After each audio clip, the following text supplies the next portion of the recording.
Hi, everyone. Good afternoon, and thank you so much for joining us today. We'll give everybody just a few minutes to sign on, but thank you so much for joining us this, Thursday. The week is flying by. Wow. Hi, Susan. Hi, Kevin. Hi. Hi.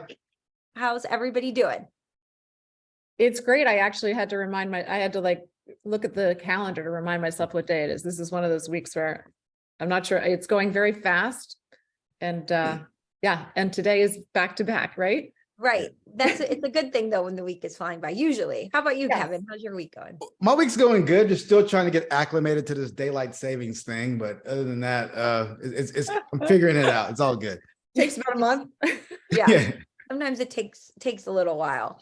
Well, while we're waiting for everyone to join, just a few housekeeping items. I know many of you have joined us before, and please tell us actually in the chat, since Kevin is new to joining us, so he can see how friendly everyone is. Yeah. Tell us where you're joining from, and if you've been to a webinar with Susan or myself before that we've hosted, because we'd love to see how many of you are repeat community members. We feel like we have a wonderful community here, and we love seeing where everyone's joining from. Yay, Middletown, Houston, Pittsburgh, PA, not too far from Pittsburgh. I'm a Steelers fan. I don't know about that Yankee thing, but yeah, and maybe tell us what sports team you're rooting for in this upcoming MLB season. I posted online that I was excited about the Cleveland Indians, and everybody reminded me they are now the Guardians. Yeah. I don't know. How do you feel about that, Kevin? I'm not getting into You're not getting into that today. We're not gonna lure him into that one. He loves all teams. I love all teams. Everybody's good. Everybody has a chance to win. Who did you play for? So you're asking me? Yeah. So as you can see, Sam. Hi guys, I'm Kevin Thompson. I used to play for the New York Yankees back in 06 and 07, and I also played for the Oakland A's for a brief moment there in 07 as well. I was then traded over, or I don't know what they call it, maybe released, but then picked up or whatever they want to call it, by the Pittsburgh Pirates, where I was playing there, but then I tore a tendon in my wrist, which was the last time I played baseball in 08 or 09. Like I said, I have gray hairs. My memory's not the same, but that's my story, and I'm sticking to it. Oh, right. So we already have Stacy Riley saying he played for the Yankees. So very excited.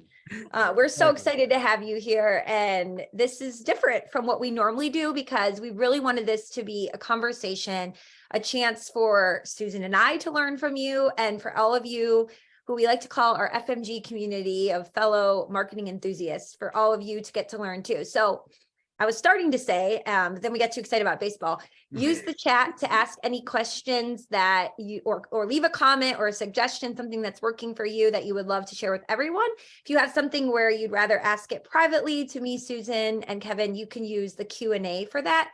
The Q&A is also better if you really want to make sure we see your question, because sometimes they get buried in the chat.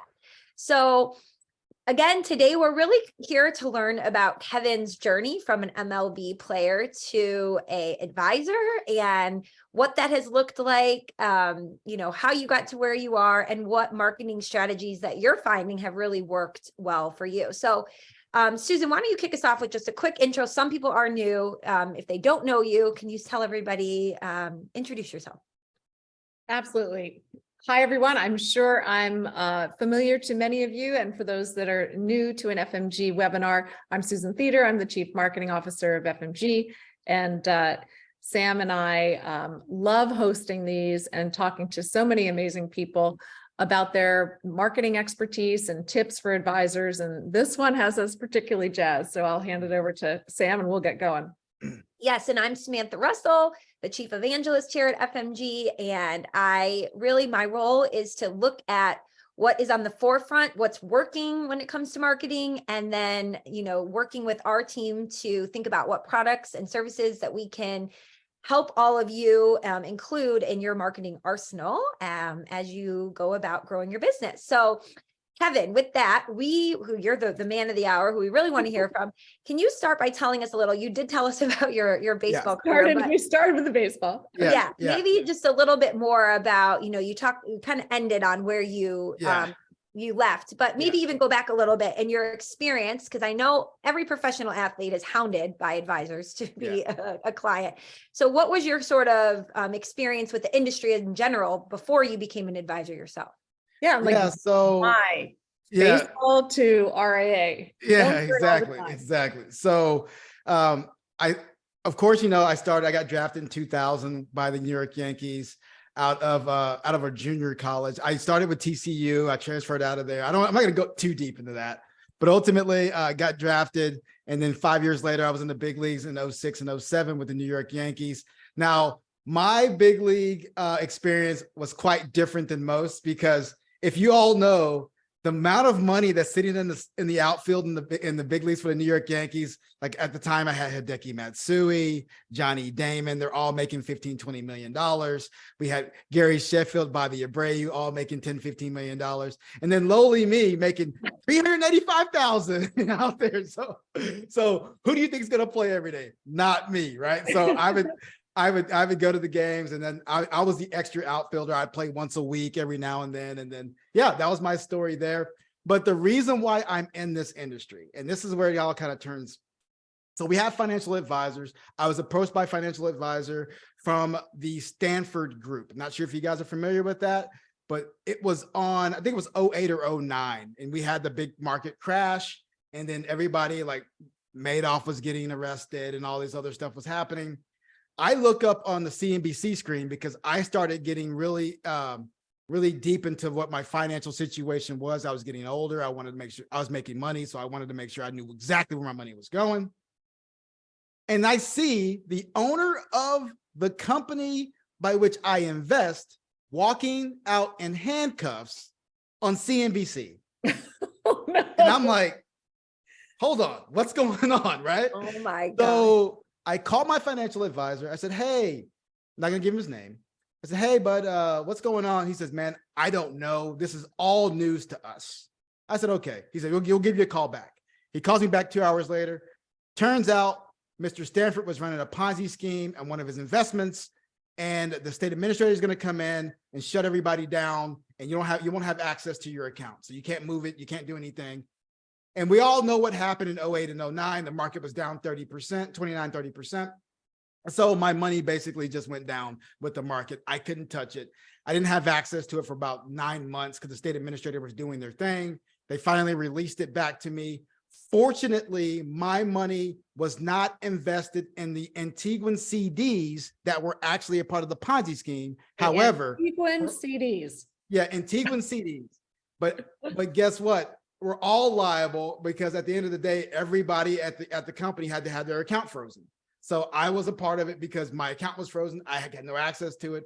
And then lo and behold, finally get some of my money back. And then I started managing it myself. So I fell in love with it. I went to UTA, University of Texas of Arlington, here in the Dallas-Fort Worth area. I got my degree in finance, and I love every minute of this game because I honestly, and the reason why I'm in it, because I honestly don't trust the industry, as you know, as you can see, because I just have a distrust of who knows more and who all knows everything and what they're trying to sell me. So what I do is I dig deep and dive deep for my clients and for everybody, just because I just don't want that feeling of what I had to go through for my clients. So that's a quick synopsis of kind of my back end story. But again, yes, I'm an RIA right now, 9i Capital Group here in the Fort Worth area. We recently launched back in January. We right now we're about 22 million and some change. We're still growing because we're very, very new. We're moving all of our clients over, but wonderful opportunity. Thank you guys for having me. I appreciate this opportunity. Awesome. Yeah, I don't think many people got their start because they were victims of a Ponzi scheme. So you already have a differentiation. Yeah.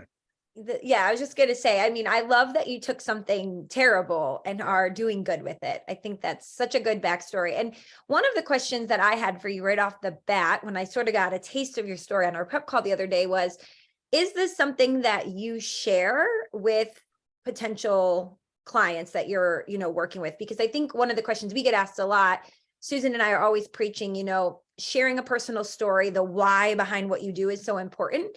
But I think some people might be hesitant to talk about that. So I'd love to hear from your perspective. Is that something that you're pretty vocal or, open about? Very vocal, very open about it because it gives me credibility from my integrity standpoint. I mean, a lot of people that I talk to says, man, you've been through it, you felt it. So yes, I want to work with you. And this is also the reason why I wrote the book, MLB to CFP. Well, I know we'll get there here in a second, but that's the reason why I wrote the book, because I wanted to kind of give him my story and have something for my clients to basically take with them. And now they can read the story and read the story for themselves. And then guess what? Now, when they want to refer me, hey, by the way, you can go to Apple and Amazon. I have a great advisor. Here's his book. Check it out. And you can learn everything about him before you even meet the guy. And this is somebody you want to do business with. So yeah, I tell that story every single time because it's powerful for me, because I think a lot of people are hesitant to get involved with this business, whether it be insurance or the reputation, reputation. It's like that one guy and a few other people have tarnished what is an absolutely amazing and noble profession. And I'm glad you're authentic and share that, because I have to say, Sam, I'm glad you asked the question, because it's one of those that I would have hesitated for like a half a second to think about how to position that, because it's not your typical how I got into the business story, and it does touch on what tarnishes us. But I think it goes to show that authenticity really means authenticity. I mean, no matter what your story is, no matter whether you like, oh, that might not sound good, that's even more reason to probably tell it, because it just shows that you're genuine, that you are vulnerable, and that you're honest. And I think it's obviously worked for you.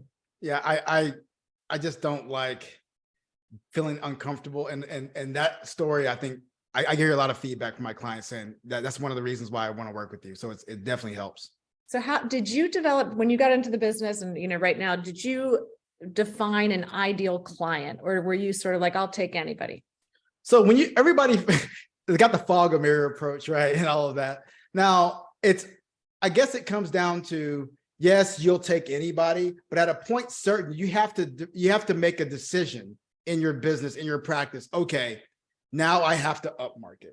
Because yes, you want to help everybody, but at a point certain, you can't help everybody, because there's some people that ultimately you just are you're better at working with. And I found that out for me. I know people say, I want to work with retirees. Well, that's not a segment, all that stuff.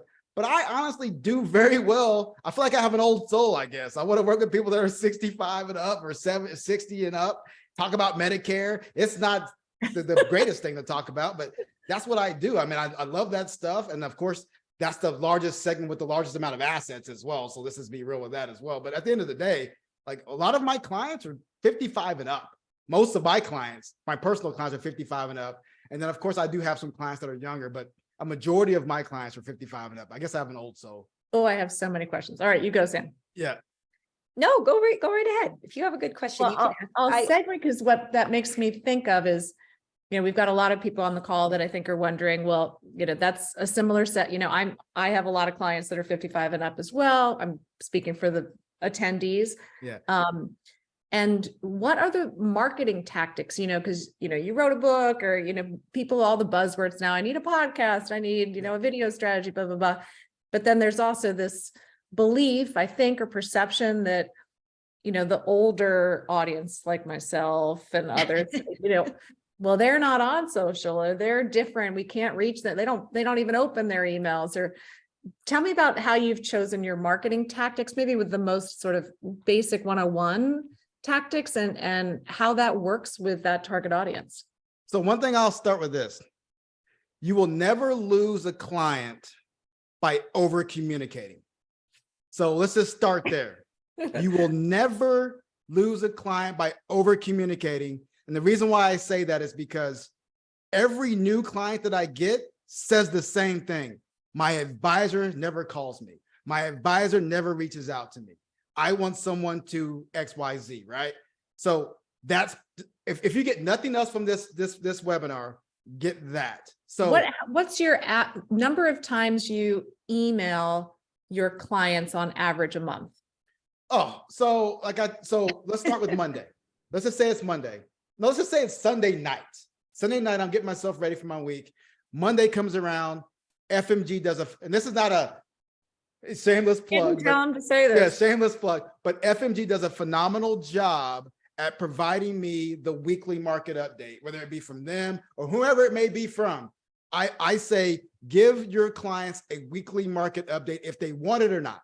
Boom. It shows that you are knowledgeable about what's going on, because the last thing is, or the first thing is they're going to get it from somewhere. They're going to get it from CNBC, Bloomberg, whatever. They're going to get it from somewhere. It may as well be from you. So send that out Monday morning. That's your email. That email usually goes to just my personal clients. And then maybe once a month, once every 2 months, I'll send it out to all of my clients, plus my drips and all the other stuff that the people off the website or whatever. I'll send it out to everybody just to let them know, hey, I'm still here. But Mondays, boom. Tuesday, I usually have a podcast that I taped the previous week, and that's when I send out all my podcasts. So yes, I have a podcast channel, 9i Capital Group. It's on the podcast YouTube. So just I send it out to all my clients as well. Usually an interview, I interview some CFPs. I interview people out in different industries, business owners. Let's drill like into that, Sam. Say it again. I'm I sorry. was like, Sam, let's drill into that. I like Yeah. just hit on something. Yeah. So one thing I just also want to make sure everybody heard was that he has a list of people that he currently works with, right, Kevin? And then there's all these other people that you've been introduced to that maybe got your name from someone, you have their email, but they're not yet a client.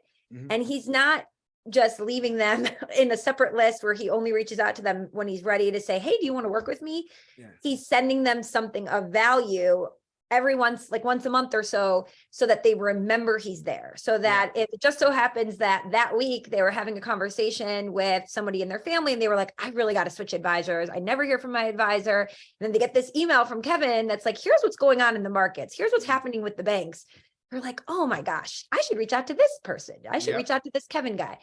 That is the power of drip marketing. And so I just really wanted to hone in on that, because that is so important. The email that you send to the people on that list that you have their emails, but they're not yet a client, at least once a month, sending something that's going to be helpful to them, informative in some way, that just helps them see your name regularly, right? The mere exposure effect from 100%. psychology is a really, really good tactic. Our friends at Y Charts did a study and they found, to your point, Kevin, 9 in 10 of the investors that they surveyed said they take into account the frequency of communications when determining whether to retain the advisor that they have. And the numbers of the people who had fired their advisor during the pandemic were trending up because of lack of communication. So absolutely love that. Just wanted to make sure we called out that. And I But then think the second point, go ahead, Susan. quick adding on that, a lot of times advisors that I talk to are interested in, how do I measure success? And they want it, most are very quantitative. They want a metric. And, so they're like, what was the click-through rate on that email? Well, I would argue that you're not measuring success as you drip on clients and prospects. Let's just take the prospect audience of that. You're not measuring the click-through rate, because that's not how somebody responds to, I'd like an advisor.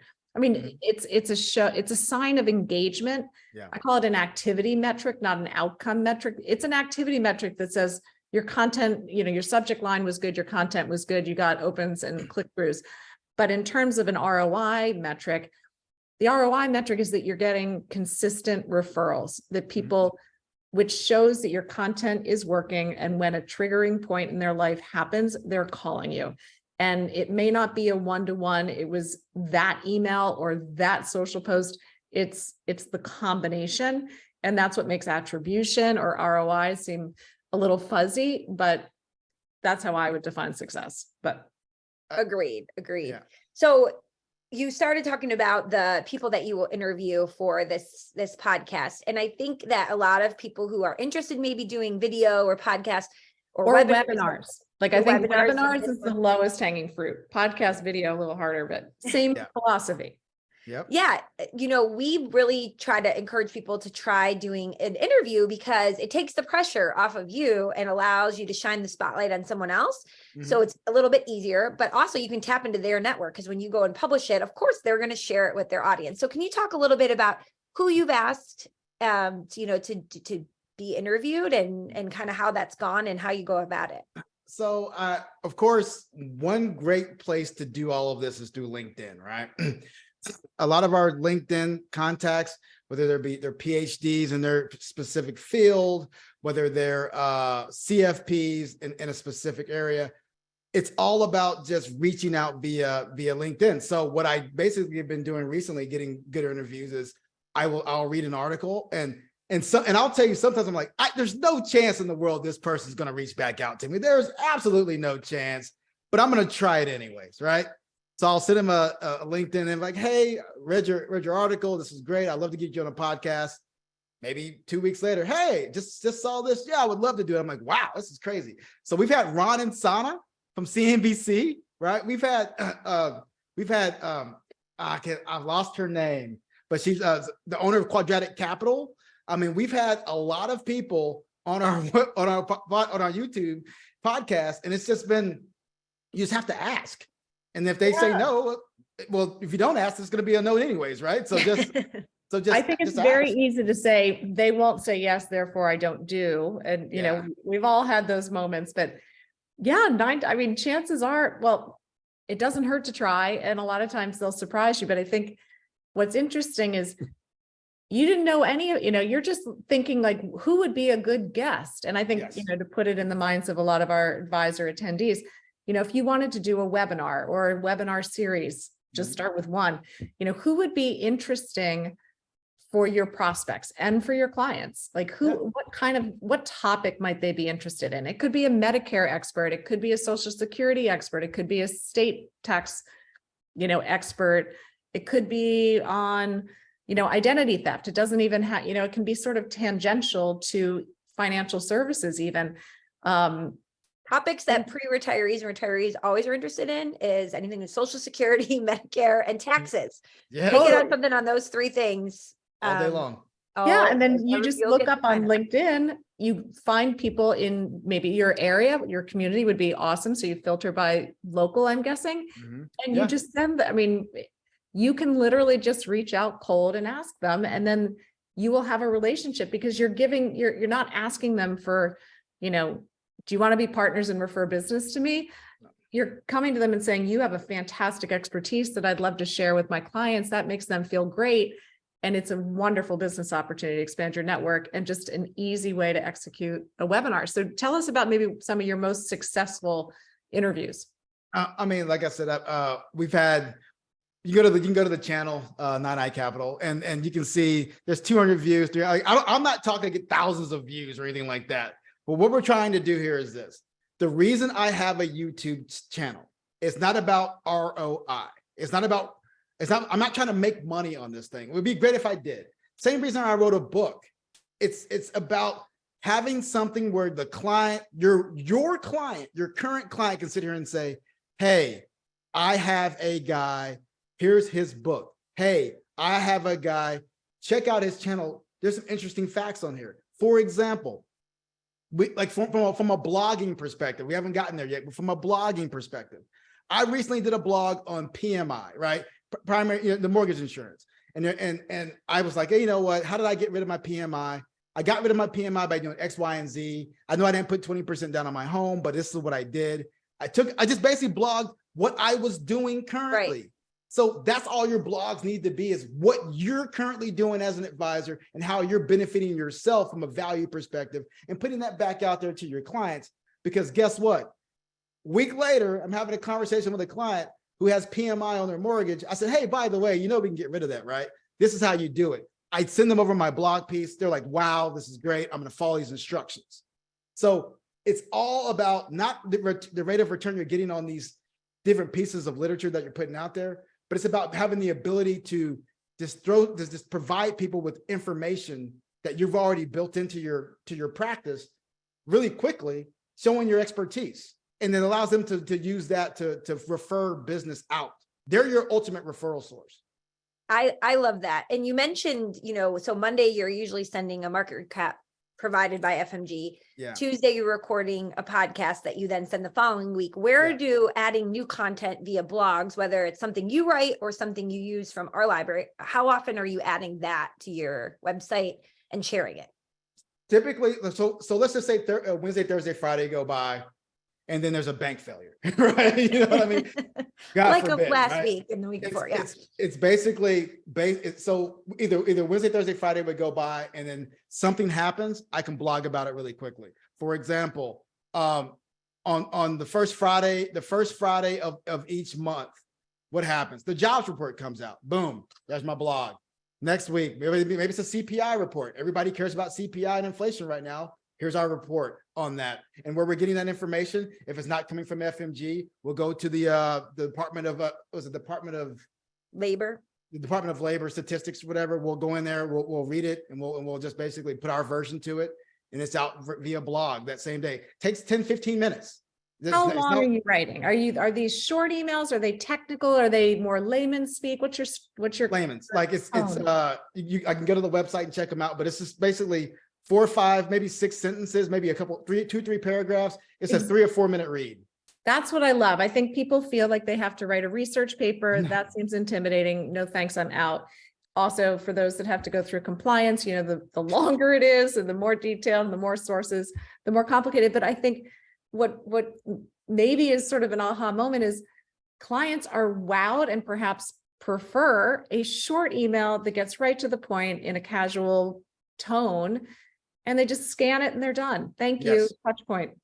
I mean, and I think in our society right now, there's such a competition for attention. What we have been finding, and a lot of research has been pointing to, is quick hitting, digestible content is really what people want.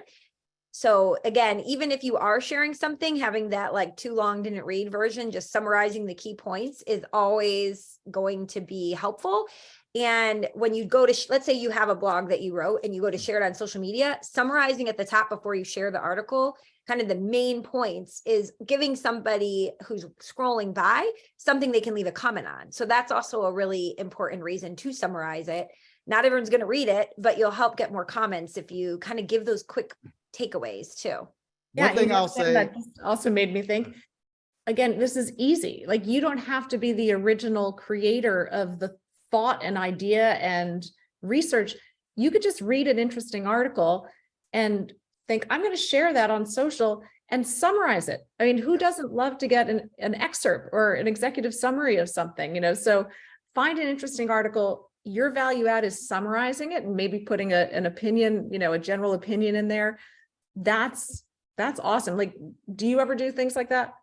All the time. And one thing I've learned from Samantha, thank you for this.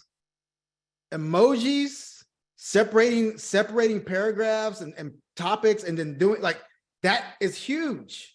That is absolutely huge. I appreciate you, because I stole that from you, by the way, just FYI. Oh, well, it's so true. And a little plug, I don't even know if Sam knows this, but I think yesterday, the day before, anybody who's an FMG customer, we have built in an emoji keyboard within our social posting capabilities. So you don't have to copy and paste the emoji in. You can just find the emoji. I saw that. I was so excited for us to announce it.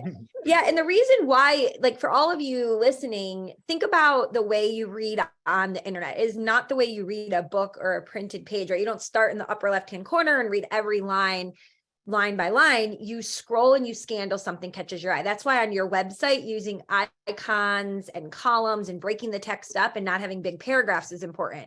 In a social media post, using emojis to break it up is important, because we scroll and we scan until something, catches our eye. And so using emojis in that way is actually really, really powerful. And I'm glad to hear that, you are doing that now, Kevin, and seeing success with it. Absolutely. I get it. I was one day I was scrolling through, I saw you and you said, do this. And I was like, oh, that seems amazing. Let's try that. And it's been working. So it's perfect. I love it. I absolutely love it. Do we want to take any of the questions that have come in yet, Susan? Or I guess maybe we should finish by, you started telling us, Kevin, we'll come back to some of the questions. Keep the questions coming. We see them.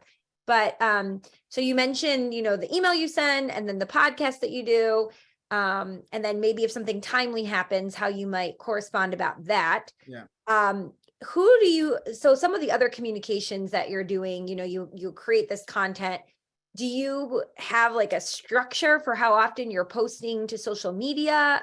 Do you use like pre-scheduling it, or if you get a notification about something, is that when you decide to share? How does that work with your So social? I'll back this up and say what I also do each month is that you guys do a phenomenal job for me. The monthly market update that comes out during the middle of the month, or the Yes, phenomenal. I it's mean, one of my favorite pieces too. it's phenomenal. It's amazing. And then you have the quarterly one you do the quarterly one, I believe, too. And then you have like a retirement pieces version too. That stuff saves me so much time because we do quarterly newsletters. So we just do one quarterly newsletter, but that right there, what you provide, because I see the click open rate from on our side. It's phenomenal. So that is a plug. That is great. Then you can write about the fun stuff like the PMI, because we're doing the yeah. I can worry about the stuff that's small. You guys can just do all the heavy lifting. That's a heavy lift. That video and stuff. That's huge. It really is. And I'm glad you brought that. I promise you guys, we didn't ask Kevin to say any of this. So thank you, Kevin. You're so I'm sweet. serious. It's a phenomenal. It's a heavy. Like I can imagine having to put that together. Man, no way. There's no way. It would take weeks. And by the time I put it together, it's the next quarter. You know what I mean? So, And I think Timeliness, what I'm hearing yeah. is you use FMG as sort of baseline, drumbeat, some automated pieces that make it easy, that you believe in, and then you supplement it with your own authentic pieces, some of which may be just editing some of ours, and some is just, you go in and you're looking for a topic, or, it sounds like you've got a couple areas of thought leadership, but it's a combination ideally, right? absolutely. It's a combination. Like I will always go back to this. No one will fire you for over communicating.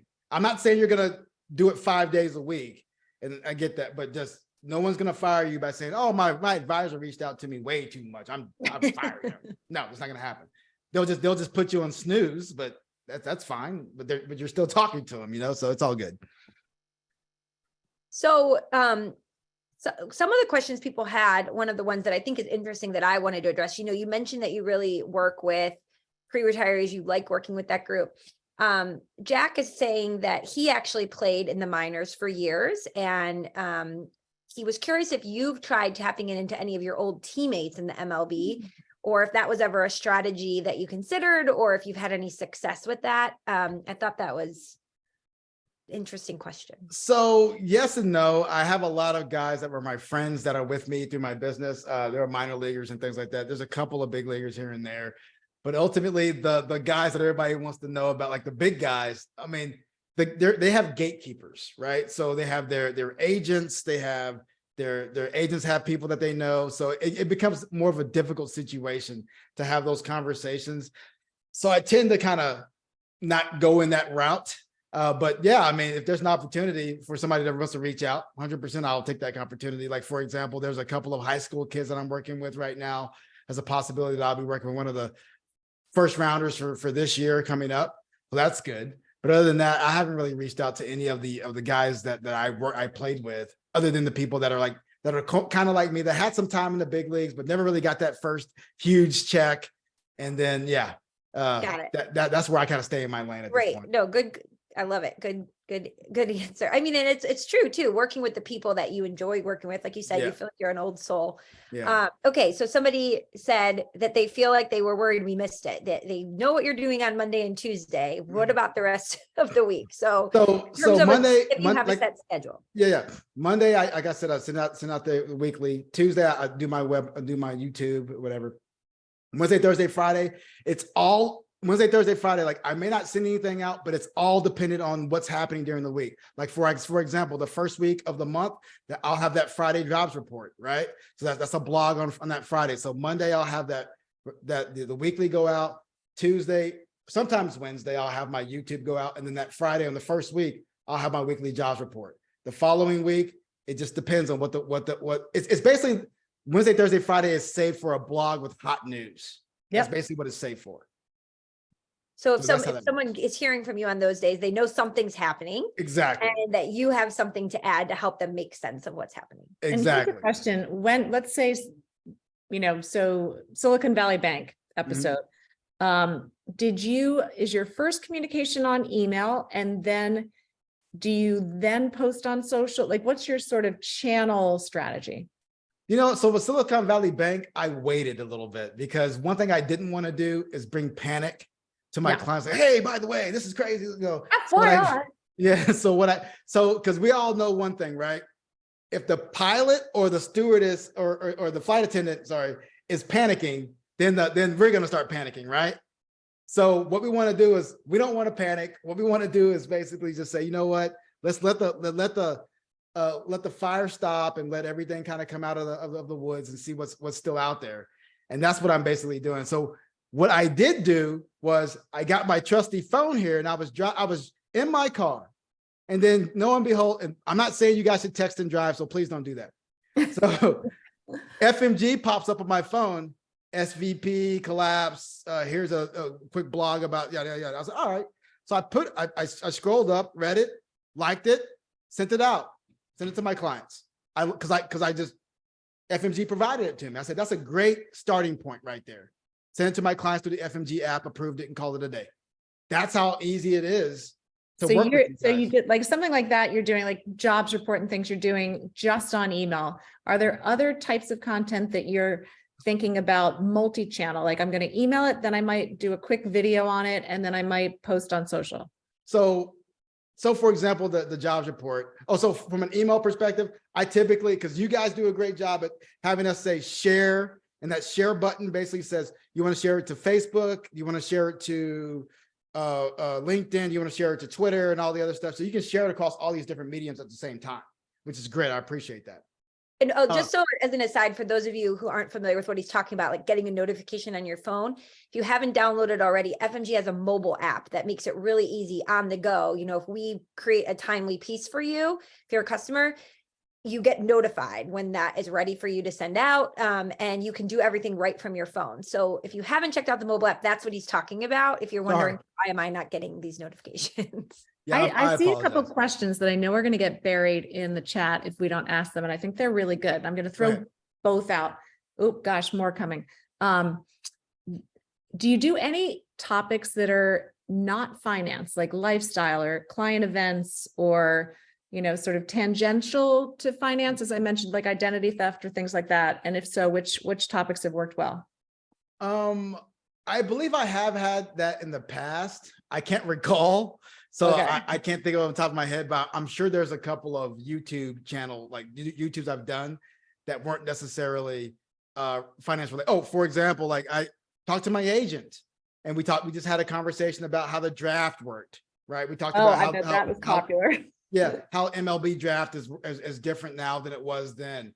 I had a conversation with a couple NFL player. We just talked about how life was after playing, right? So it wasn't necessarily about finance, because in general, when I do the interviews are about business. It's about, equity, equality, inclusion, all the other stuff. But then we get to a couple of financial topics near the end. So it's more just a lifestyle to financial type of conversation during the interviews. Love it. Yeah. And Sam, the other one was, I'm curious what you'd say, because I know Sam and I have a philosophy on this. Think we're probably aligned. Are you asking current clients for referrals? Yeah, absolutely. So how? Okay, great question. So your main focus should not be on cold sourcing, because cold sourcing is going to be like, for example, I get things from my website all the time. And I'm like, okay, whatever. If I have all the time kind of tailored to that, then I won't have any time for my clients. So what I do is focus 100% on my core clients, because they are the ones that are going to grow my business, not the cold sourcing, but they are. So what I do is I provide timely stuff every single moment I can, whether it be FMG or whether it be through my blogs or whatever. But then, when we're having conversations, it's just about, hey, just to let you know, this is what we're offering now. If you know anyone that needs this type of service, for example, we're looking at wealth.com. I don't want to kind of go off on the tangent there, adding estate planning and things like that. So I call my clients and say, hey, by the way, love suggestions of other software that you use. Yeah. So I said, hey, we're offering estate planning through wealth.com. So this is what we're going to be doing. If you know any, because you already have your trust, but if you know people that are asking you of this, please give them my number. And this is what we're offering moving forward. Tax planning through a Holistic plan. And you guys, I think you guys were a Holistic Plan, right? But a Holistic Plan. Yes, we love yeah. Holistic Plan. Yeah, exactly. So Holistic Plan, this is what we're offering now. If you need, if you know anybody that needs this type of service, please reach out to them, have them reach out to us so we can have this conversation. So it's just about letting them know all the services, what you're providing, because I think what sometimes our clients really don't know what else you do, because your clients say, oh, I got insurance policy from so-and-so, or I got an investment. He's doing my investments. He or she is doing my investments. But the idea is, are you truly being holistic? Because if you are, then they'll know exactly what you're offering. I'm not saying we're doing CPA work or anything like that. I'm Right. not saying we're doing any attorney work, right? But we're providing services that can help offset the lift on a lot of that. I think the things you mentioned too, really serving that like bird's eye view vantage point, hey, we're going to use something like Holistic Plan. For those of you not familiar, and Blair, maybe you can link to the webinar we did with them. So if anybody wants to see, but it's a software where you can upload someone's tax return and it gives you really, really concrete takeaways that you can bring up with the client. So that is a great one. You mentioned wealth.com for estate planning. People like to say, I offer holistic advice, but I think that that's a word our industry uses. The client doesn't always know what that means. And so being able to give them really tangible takeaways is so great, because they might be thinking, oh, to your point, I heard so-and-so saying they needed help with a trust or with some sort of tax planning help, but they already work with an attorney. So I wasn't going to refer you, Kevin, because I thought that they had that covered. So kind of allowing them to see more all aspects of the business is such a good way to get more referrals, because it's giving them insight into the things that, you can help them with. Yeah. Okay. I see a lot of questions going. And just to be clear, like I said, and on the referral thing, I think, there's a nuance, I think, between the word asking can be, I guess, translated in a number of ways. The outright, please refer people to me, would you give me a name? I don't think any of us are a fan of that. No. What you're doing is you're being altruistic and sharing your information and your passion for the business and your passion for clients. And that comes across. And I'm guessing, whether it's a consistent close to your emails that says, feel free to share with family and friends, or, occasionally when you're meeting at the end, like, we're just rolling out this new service on, estate planning. If you think anybody else, would be interested, but it's, you've earned the right to say it because of all the content you're sharing. And it's not quite do you have any names you could give me? No, never like that. Never. No, not even close. Yeah. It's all about providing the services that are referable for your clients. And then they'll basically say, oh yeah, I had a guy that was asking me about if I had a trust a couple of weeks ago. I said, yeah. And, I was working with you on this. So I gave him your number. So I was like, oh, that's perfect. So it works out. Exactly. So, a couple of people are asking, are you a solo advisor? They'd love to kind of wrap their head around a little bit more. Do you have anyone else that's assisting you right now? A virtual assistant, an admin, or anything like that? Yes. So currently, officially, we have 2 advisors working on my 3rd. So yes, I have an assistant. And if you go to my website, you'll see probably 4 or 5 guys. I have 2 guys. One guy that's named Daryl. It doesn't really matter. And James. We love Daryl. Daryl and James. And James is my oh my God, he's actually my neighbor. He's a CFA. James is incredible when it comes to retirement planning. So anything that's high level that I need to get somebody get a little bit more eyes on, I pass over to James, and boom, James takes care of it for me. And he's semi-retired, so he's easy living.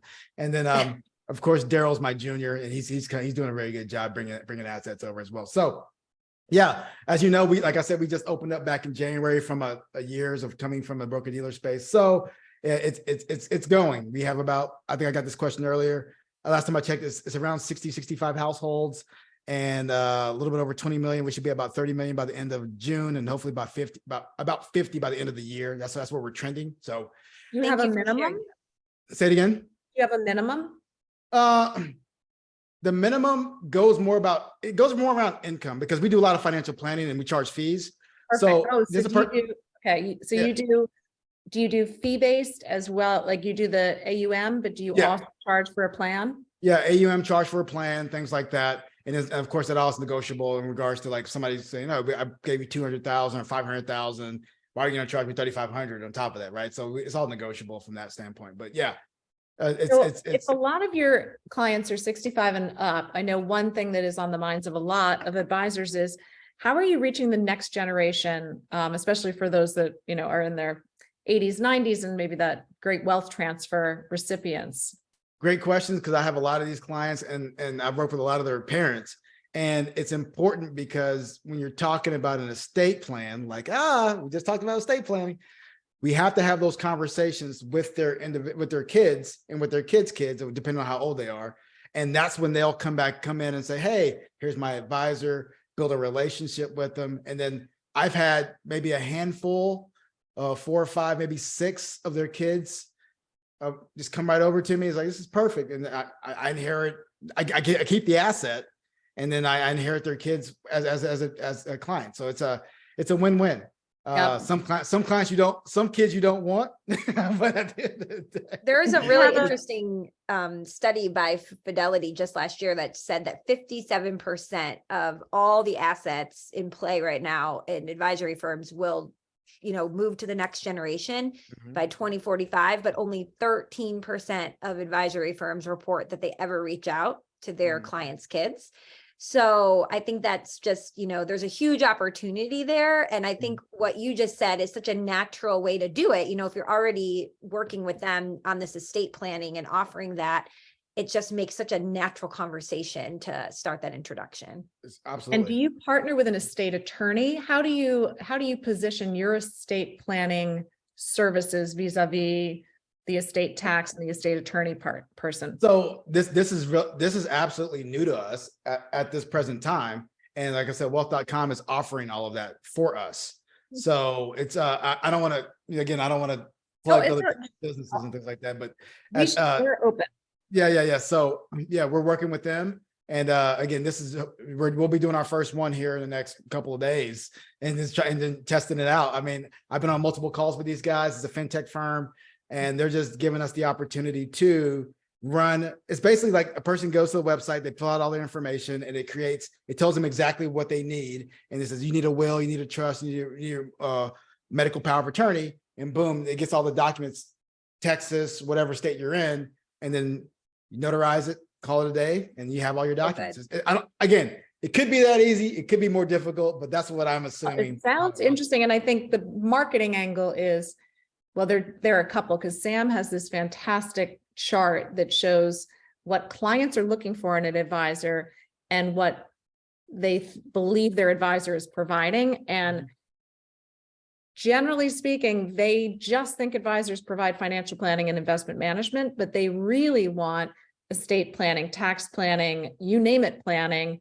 They want a Real life estate coach. guidance. Yeah. And it's not that most advisors aren't actually able to do that. They just don't talk about it. They just focus their website, and their pitch is all around investment management, financial planning. So I encourage everybody to broaden that about us and services that you provide to talk about the other areas of a financial plan that you do touch on. And those are the things that open the conversation to the next gen. And I'm guessing, Kevin, that you add those people, the next gen that you meet, to your communications, and you drip on them, and they have a triggering event, and that's when they call you. 100%. And back to it all goes back to marketing, right? So having the blogs, the emails, the FMG, having the content ready. And by the way, you can repurpose your content. I know we haven't gotten there. Repurpose the content that you previously did. For example, if I said I had a conversation about Social Security last year, and then I can just say, you know what, I'm going to repurpose this in a separate email, kind of change it up a little bit, but you can still use the same content. It's not about you having to create new content all the time. Let me tell you a secret. So when I do a blog, right? When I do a blog, my blog is going to lead to a possible email or social post. And guess what that social post is going to lead to? A YouTube. That is going to lead to a podcast. And that podcast may lead to whatever, a chapter in a book. So one of my coaches, and I go through Carson coaching, but one of my coaches was saying, you know what, when you have a conversation with an email or a post or whatever, and you're wanting to write something larger, like if you want to work on a book, start doing each of those like a chapter, or each of those like a section in a chapter. And now you have your book already created for you. You just take all that stuff out and boom, it's there, right? So Such a good tip. It's all about concepts. Yeah. I wanted to just show, because a lot of people were asking, because I think they might want to look at some of what you're sharing and get some inspiration ideas. This is the website. Can you see my screen, everyone? Yeah, I can see it. Okay. So if you wanted to check out Kevin's website, it's 9icapitalgroup.com. And then a couple people were asking if they are with FMG about the thing you always send on Monday. So this is the weekly market insights email that I have pulled up. Hopefully everyone can see that.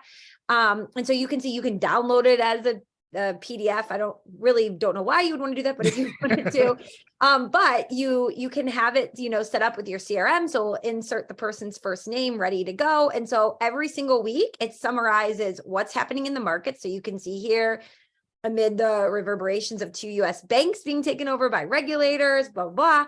It gives it has charts in there. It has highlights of what's happening in the economy and in the market, key economic data, earning reports. And then there's always kind of these fun little quotes, or right now we have a tax tip, a healthy living tip. And then a lot of retirees love this. There's a weekly riddle, and then you get the answer for last week's riddle. That's a tongue twister. Last week's riddle in this one. And so these are every single week. And I know so many people love sending these because it does just have so much information in a really easy to send place. So this is in the content library. I just went to emails here and you can find it there. But if you are using FMG and you come here to your content library, you'll see all of the different kinds of content that you can filter by, or at the top here, you can filter by emails, social posts, all those kinds of things. So this is what we were talking about. Hopefully that will be helpful to some of you who are wondering where to find it. Absolutely. That's awesome. So I know we're almost at the top of the hour. Susan, were there other questions that came in that we wanted to address, or do we want to leave people with any other follow-up information? Maybe two questions that I saw a couple times. Do you meet generally virtually with clients, or is it hybrid? Or, describe your client meetings quickly, as well as do you do any client events, virtual or in person? Yeah, so hybrid, it's hybrid. Like after this, I'm going to go meet with a client to help them buy some treasuries. So there you go. But I meet with clients virtually normally, but it's a hybrid approach. And then client events, that's one thing we're working on in regard, because I used to do them quarterly.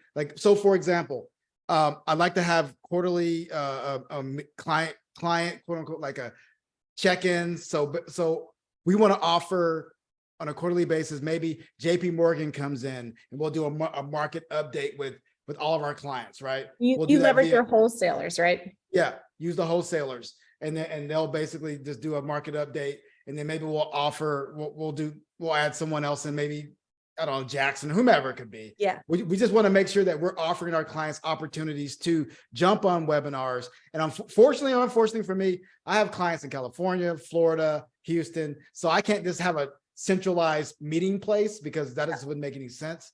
So what I typically do is I'll meet one-on-one with certain clients, quote unquote. But I like that though, because then you have an asset. If you do it virtually and you record it, then you can repurpose it into other things. Ask your clients that. How do you want, before you even do it, say, would you rather have a video of me doing this, or would you rather sit on a webinar and do this? And they'll tell you, hey, just do a video. That's perfect. Yeah. You knock a video out. I think a fun one to end on for a question for you was Michael Woodman asked, what was the hardest pitch to hit at the major league level? Was it the fastball, the curve, the sinker, or the changeup? The hardest pitch to hit was the one when you were sitting in the dugout and you didn't have a chance to hit. How about that? I will tell you the hardest pitch was, okay, I could hit left-handed pitches really, really well, but there was one guy named Francisco Liriano. For some reason, he had this pitch like a slider, and it go off your back foot, and it looked like it would disappear when you swing. It was weird. I think Johan Santana, that type. I'm not sure if you guys know who Johan Santana with the Mets and all of that. No. He had a changeup, a Bugs Bunny changeup. Bugs Bunny change up. Yeah, it's a Bugs Bunny changeup. Like he pulled the string on it. It was crazy. But yeah, Wow. Johan Santana was good, and so was Francisco Liriano. But then everybody else was kind of roughly the same, I guess. But yeah, those two guys were pretty tough. Well, thank you so much for all of the really fast takeaways you've given. I know I learned a lot, and I loved seeing all the great questions that you all asked. Hopefully you all found this helpful. Tell us, let Kevin know, tell us in the chat if you thought this was a good use of your time. And we, love hearing from all of you, love having you on. If there's a topic that you would love for us to cover in one of our upcoming webinars, let us know. Susan, any parting words? Not really. I just, I think if you enjoyed this is just an example of something that you could parlay in your own business. Just finding somebody that's got an interesting story that can talk about something that would be of interest to your target audience. And it's as easy, you don't even need slides. It's as easy as getting on and just having a conversation. But this has been really fun for us. And the last thing I would say is this: a client will never leave you for over communicating. Just always remember that. They will always leave you if they never hear from you. So just always remember that. Well, thank you, Kevin, so much. And everybody have a great rest of the day and week. Thank you. Thanks, everyone. Bye. Thanks, Kevin. Bye-bye.